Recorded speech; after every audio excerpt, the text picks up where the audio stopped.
बिस्मिल्लाहिर्रहमानिर्रहीम। तमाम आने वाले मेहमान गिरामी अस्सलाम वालेकुम। आपका बहुत ही शुक्रगुजार हूँ कि आपने अपनी कीमती लम्हात में से चंद घड़ियाँ निकाली अपने बच्चों के आनर के लिए, उनकी इज्जत के लिए, उनको रेस्पेक्ट देने के लिए, उनको अप्रिशिएट करने के लिए। ये जो महीना चल रहा है ये दिसंबर का महीना, और इसके अंदर दो बड़ी हस्तियां जो हैं उनकी विलादत हुई। एक जो है वो हस्ती अंबिया किराम में से जिनका नाम हजरत ईसा अलैहिस्सलाम, हजरत ईसा रूहुल्लाह, उनकी विलादत बासादत हुई। आप दुनिया में तशरीफ लाए और इस दुनिया के लिए और दुनिया में जो वो जो किसी भी किस्म की जो मोहताजी थी, अल्लाह रब्बुल इज़्ज़त की अता से उन्होंने लोगों में जो कोड़ के जो मरीज थे उनको शिफा मिली। और आपको अल्लाह रब्बुल इज़्ज़त ने इतना अख्तियार दे दिया था कि जब किसी कब्र के पास जाके खड़े होते और आप वहां पे उस कब्र के कब्र में दफन जो शख्स को हुक्म देते, कुम बिस्मिल्लाह, कि अल्लाह के हुक्म से उठ जाओ, तो मुर्दा कब्र से बाहर निकल के तो खड़ा हो जाता थे। ये मेरे उस नबी की मुजज़ात में से मुजज़ात है। और उसके बाद जो हस्ती जिनका मैं जिक्र करना चाह रहा हूँ इस दुनिया में आए, वो हजरत कायद आज़म मोहम्मद अली जनाब, जिनकी वसातत से ये हमें पाकिस्तान जैसा एक मुकद्दस टुकड़ा मिला, जिसके अंदर ना सिर्फ पाकिस्तान, ना सिर्फ मुसलमान, बल्कि यहाँ पे हिंदू, यहाँ पे सिख, यहाँ पे ईसाई, इवन के किसी भी मजहब से तल्लक रखने वाला शख्स आजादी के साथ अपनी मजहबी मामलात को सरअंजाम देता है। और मैं समझता हूं कि शायद दुनिया में कोई ऐसा मुल्क नहीं होगा जहां पे हर मजहब के पैरोकार को आजादी के साथ अपने मजहब के मुताबिक अपने मामलात को करने की इजाजत हो। पाकिस्तान ये दो कौमी नजरिए की बुनियाद पे मर्ज वजूद में आया था। उसमें दो कौमी नजरिया क्या था कि हिंदुस्तान के अंदर दो बड़ी कौमें हैं, दो बड़ी कौमें, वजूद और भी कौमों का था, लेकिन दो बड़ी कौमों का जिक्र हुआ, एक हिंदू है और एक मुसलमान है। तो हिंदू और मुसलमान, इनके रस्मो रिवाज, इनके तरीकेकार, इनकी इबादत के तरीके, ये सारे आपस में टकराते हैं, जिसकी वजह से इन दोनों का इकट्ठे रहना ये नामुमकिन है। तो ये कायद आज़म मोहम्मद अली जनाब, इन्होंने अपनी एफर्ट्स की और उनकी एफर्ट से और इनकी अच्छी टीम जो है उनकी मुआवनत के साथ ये मुमकिन हो सका कि ये पाकिस्तान जैसा मुकद्दस जो धरती है, ये जो वतन है, ये हमें नसीब हुआ। और आज हम आजाद इसकी फजाओं में सांस लेते हैं, अपनी मर्जी के साथ जिसको चाहते हैं कत्ल कर देते हैं, कोई पूछने वाला नहीं होता, और जिसको चाहते हैं उसको इज्जत तकरीम से नवाज देते हैं, चाहे वो इस काबिल हो या ना हो। यानी कि हम इंसाफ के तकाज़ों को भी फिर भूल गए हैं जब हमारे ऊपर चेक एंड बैलेंस उस तरह का नहीं रहा। ये अफसोस की बात है, हमें यह मुल्क इसलिए नहीं मिला। लेकिन जहां जहां पे हमारे दायरे अख्तियार में है, हमें कोशिश करनी है कि अगर किसी बुराई को हम ताकत से नहीं रोक सकते तो उसको जुबान से रोकें। अगर जुबान से नहीं रोक सकते तो कम अज कम जो सबसे निचला ईमान का दर्जा वो ये है कि उसको दिल से तो बुरा माने ना। दिल से बुरा ना मानना फिर ये बड़े अफसोस की बात हो जाती है। ईमान का कम तरीन दर्जा ये है कि दिल से बुरा मानना। तो कायद आज़म मोहम्मद अली जनाब, इन्होंने हमें, यानी हजरत ईसा अलैहिस्सलाम जो हस्ती आई, उन्होंने हमें ये दुनियावी जो मामलात थे, जो मजहबी लिहाज से, इखलाकियात के लिहाज से, उनसे हमें निजात दी। और कायद आज़म ने हमें हिंदू और सिख जैसे जो ये कह लें कि जालिम हुक्मरानों से और जालिम कौम से हमें जो है वो निजात दिलाई। अल्लाह ताला उनकी जो है वो कब्रों में उनके ऊपर करोड़हा मर्तबा उनके दर्जात बुलंद करे और उनकी जो जिंदगियां हैं उनको हमारे लिए मशले राह बनाए। यकीनन ये जो लीडरशिप होती है, ये जो क़यादत होती है, ये क़यादत अपनी कौम को एक रास्ता फराहम कर दी थी। मैं देख रहा था टीचर ने ये रूट एक बनाया था, ठीक है, और जो ना ये लिखा क्या है, we just teach your kids, बच्चों को हम पढ़ाते सिखाते हैं क्या, we prepare them for the road, हम इनको उस रास्ते के लिए तैयार करते हैं, ठीक है, कि जो रास्ता हमारी मंजिल की तरफ जाता है, जो रहनुमाई करता है हमारी, उस रास्ते की तरफ जाना उसको गामजन करते हैं, फिर वो अपनी मंजिल को तलाश करते हैं। अप्रिशिएट करने का तरीका ना, वो टीचर ने बड़ी मेहनत के साथ एक बच्ची का नाम लिखा हुआ, यजीरत रजाक, you are really working hard, weekly test math today obtained full marks, लगा हुआ है, बच्चे देखते हैं। हम भी कितनी उसको खुशी और मसरत होती होगी कि क्लास में किसी दूसरे बच्चे का नाम नहीं है, मेरा नाम लगा हुआ है, तो हर बच्चे का दिल करता है फिर कि मेरा नाम यहां पे आना चाहिए।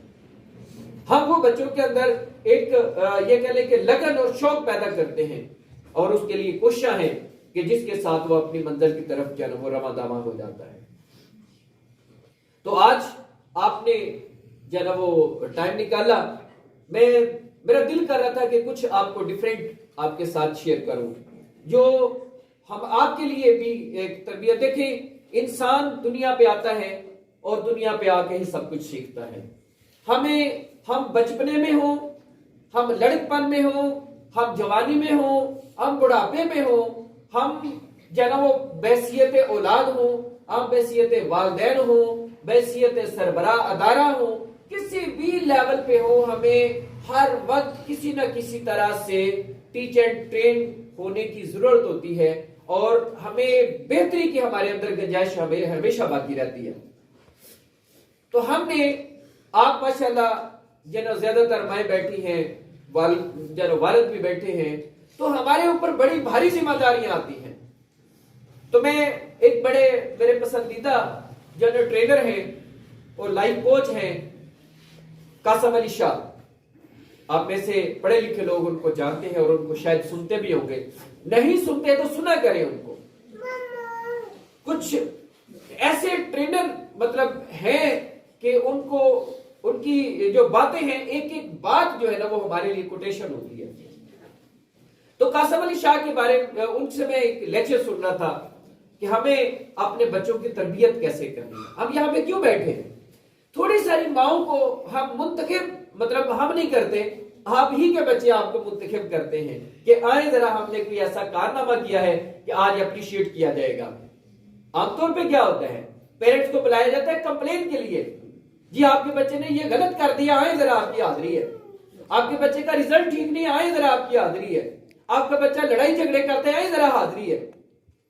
लेकिन ये बहुत काम ऐसे होते हैं कि अप्रिशिएट करने के लिए बच्चा खुद आपको इस जना वो ये कह लें इन्विटेशन दिलवाता है कि आए जरा आज मेरी अप्रिशिएशन है, आज आपकी तारीफ का दिन है। ये यकीनन बच्चे जो किंग्स एंड क्वीन बनते हैं इसके अंदर माओ का बहुत बड़ा रोल है। माओ के बगैर ये कभी पॉसिबल हो ही नहीं सकता। ये जो भाई हमारे बैठे हैं ना, सुबह नाश्ता करते हैं, कामों में चले जाते हैं, रात को आते हैं और हो सकता है उस वक्त तक बच्चे भी सो गए हो, मेहनत करते हैं, मशक्कत करते हैं। ये इन्होंने अपना एक फील्ड जना संभाला हुआ है, आपने अपना एक फील्ड संभाला हुआ है। तो मैं कासम अली शाह को सुन रहा था, उन्होंने कहा कि मीम है जो इंसान की कामयाबी के लिए किरदार अदा करते हैं। तो उन्होंने कहा सबसे इंपॉर्टेंट और पहला मीम जो है वो मां का मीम है। मां बच्चे को बगाड़ती भी है, मां बच्चे को संवारती भी है, मां बच्चे को कामयाबी और कामरानी के रास्ते पे भी चलाती है, मां बच्चे को तबाही के रास्ते पर भी चलाती है। और मैंने ऐसे औलिया अल्लाह का तज़किरा भी सुना है जिन्होंने जब अपने उस्तादों के पास गए कुरान पाक पढ़ने के लिए, कितने कितने पारे उन्होंने ज़बानी सुना दिए। कैसे सुना दिए? उन्होंने कहते हैं हमने माँ के पेट में ये पारे सुने थे, माँ कुरान पाक पढ़ा जाए। ये माँ का मीम है। तो माँ की गोद सबसे पहली तरबियत गाह है आपके बच्चों के लिए, हमारे बच्चों के लिए। माँ सुलझी और सिविलाइज्ड और मुहज्जब है, तो ये कभी हो ही नहीं सकता कि बच्चे मुहज्जब ना हो।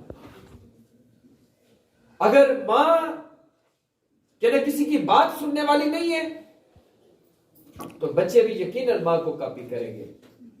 कसम अली शाह बता रहे थे, कहते हैं हमने एक खातून को देखा, वो कोई एक्टिविटी करती थी। हमने पूछा आप ये क्यों करती हैं? उन्होंने जवाब दिया मेरी मां ऐसा करती थी। कहते हम उनकी मां के पास चले गए, उनसे पूछा कि आप ये ऐसा क्यों करती हैं? उन्होंने कहा मेरी मां ऐसा करती है। कहते हम उस खातून की दादी के पास चले गए, नानी के पास चले गए। नानी से पूछा आप ऐसा क्यों करती हैं? उन्होंने कहा मेरी मां ऐसा करती है। और इत्तेफाक ऐसा था कि उनकी परनानी भी जिंदा थी अभी। कहते हम उनकी परनानी के पास चले गए, उनसे पूछा आप ऐसा क्यों करती थी? उन्होंने कहा मेरी मरहुमा मां ऐसे किया करती थी। तो ये मां का किरदार है। मेरे वालिद साहब, एक पता नहीं यहां पे मुझे वो वाकया कोट करना चाहिए कि नहीं, मेरे वालिद साहब हमें तरबियत जब करते थे, वन टू वन हम बैठते थे, छोटे थे तो हमें बैठ के बड़ी चीजें बातें, है अनपढ़ थे, स्कूल गए नहीं, कुरान पाक नहीं पढ़ा। मुझे याद है मैं जब 3-4 क्लास में पढ़ता था, उनको आयतल कुर्सी मैंने एक लफ्ज रोजाना मुझसे सबक लेते थे, फिर सुनाते थे। आयतल कुर्सी उन्होंने मुझसे याद की, नमाज जनाजा उन्होंने मुझसे याद की, दुआए कुनूत उन्होंने मुझसे याद की, कलमे उन्होंने मुझसे याद किए, और कितनी सूरतें। नमाज अपनी उन्होंने दुरुस्त की मेरे साथ। मैं स्टूडेंट था तो मैं अक्सर ये कोट किया करता हूं कि मैं जब रिजल्ट आता था ना, हमारे दौर में कहां फर्स्ट पोजीशन सेकंड पोजीशन होती थी, बस पास हो गए।